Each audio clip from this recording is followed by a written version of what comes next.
Feeling a lot of pressure right now. Invited to my first cookout. I want to do it right. I don't want to embarrass myself. It's a big deal. You won't be just embarrassing yourself. Be embarrassing a whole race of people. You represent everybody. If I do this messed up, if I mess this whole thing up and everybody's at that party and are like, white dude making a fool, we're never going to do that again. That's on me. That's a fact. That's on me. Mm-hmm. So you guys gave me a cookout quiz last week. I thought I did pretty well on it. You did better than we all thought you would do. Right. You did. Minus the dance portion. Yeah. Everything That else. wasn't your shining moment. Wow, that was bad online. That was way worse than I thought it was. Yeah, when the songs come on, I am going to the bathroom. Yes, sir. Okay? I've learned that. So a whole bunch of people over the weekend tweeted me and DM'd me a video from Shannon Sharp burner account. It's a hilarious account. Right? That is the same type thing where a dude, white guy, was invited to a cookout and he went and this was his experience, right? But it's like 7 minutes long. So I have broke it up into segments, right? Mm-hmm. So the first one's about a minute and a half long. Take some notes. And then when we come back, you tell me what he's joking about, what he's serious about, comment on whatever you want, okay? Got it. You ready? Yep. Okay, first one here is about that you're not supposed to fix your own plate at a cookout. I didn't know this. About a week ago, get a call from a buddy of mine. Play football together. Says, hey, buddy, I want you to come to a cookout. Hell, you ain't got to hit me in the face with a wet mop. I like cookouts. So I show up to the cookout. All right. As I step out of my pick-em-up truck, I realize that the only three white things at this cookout is the salt shaker, the napkins, and me. All right. As I'm walking up, I am being greeted by his grandma and grandpa and his great-grandma and grandpa and his 47 cousins. All right, which there's no way for me to remember all these people's names. Anyway, there's a long table where the food, everybody's eating at, okay? They bring me over and set me down at the head of the table.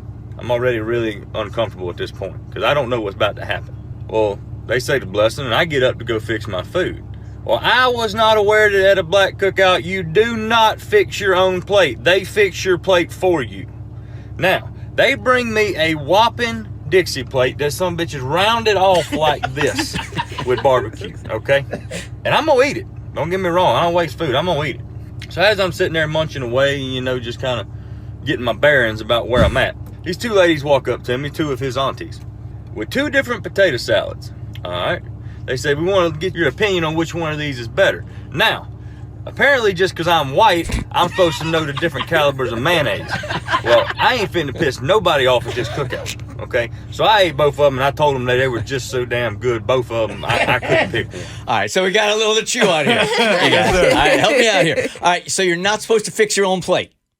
It kind of depends. If you have older women there, typically, and you're a guest, you're definitely not going to fix your own plate. They're going to take care of you. They're going to show you a good time. They're going to hold you down. Now, there are certain times when, in order for them to make you feel a part of the family, they're going to tell you your legs work. Go ahead and fix your own plate. Okay. So it kind of depends. And I also think it also depends on the location, especially if it's someone that's at a house. Mm-hmm. Definitely, you're probably not going to fix your own plate. Okay. If it's at a park, you're going to fix your own plate. Touché. But make sure the kids go first, okay? Don't run over the kids. You don't jump in front of the kids. Kids get served first. Yeah, man. That's the thing. Okay. And the two potato salad type deals. That's going to probably happen, and that man handled it exactly how you were supposed to. You will typically get like two aunts in the family who battle it out over who has the best potato salad or whatever meal, and they've been doing it for years. And because you're new and you may not know the rules, they're going to try to get you, and that's exactly how you're supposed to handle it. Yeah. They both taste so good, I can't tell. It's a trap. That's the only definitely a trap. That's the only answer. Only answer. Okay. Only answer. All right, so when that happens and I'm at the cookout, I'm going to bring a manual. And I'm going to go to that page. I'm going to look through it. They're both amazing. I could not. There's no way I can make a decision here. Don't pull the manual out in front of the aunties. Ask the owner of the home to use the bathroom and then pull your manual out. There you go. Exactly. All right, clip 2 here. You guys told me better know how to play spades. And if not, then back out. Don't even try. Okay? Now, at this current time, I am almost in a food coma because I've ate so much because I didn't want to disrespect nobody's cooking there. And then his great-grandmama, Mama T, that's what they call her, she comes up to me with what looks like a 5-pound piece of cherry pie. Now, let me paint a picture for you. I've got the meat sweats, all right? Barbecue sauce on my shirt. I'm drifting in and out of consciousness, and she's bringing me a 5-pound piece of pie. Now, I saw Friday After Next. I know what happens when you disrespect somebody's grandmama. I saw what happened to Craig and Day Day when they disrespect somebody's grandmama. You ain't finna be chasing me through these pines because we way out in the woods at this cookout. I'm white, not stupid. As I eat this pie, which I'm eating this pie because I ain't finna piss off nobody, especially the head woman there because she ranked up top. That's great grandma. You don't mess with her. I finish this pie and I drift off into a Caucasian psychosis of a food coma. And I did just like this right here. I went, whew, I'm full. As soon as I lifted my head back up, the table I'm sitting at is no more food on this table. I don't know how long I was out for, but somehow I'm still in the same chair. I have been dealt into a high-stakes spades game at an all-black cookout besides me. What the is going on? You guys want to help me out on this one? It's hilarious, man. That's how it goes down. At some point, I told you it's going to be a shift. When it goes from like food and good times and music to they start clearing the tables. Yep. And either Bones is coming out, which is dominoes, or the spades is coming out.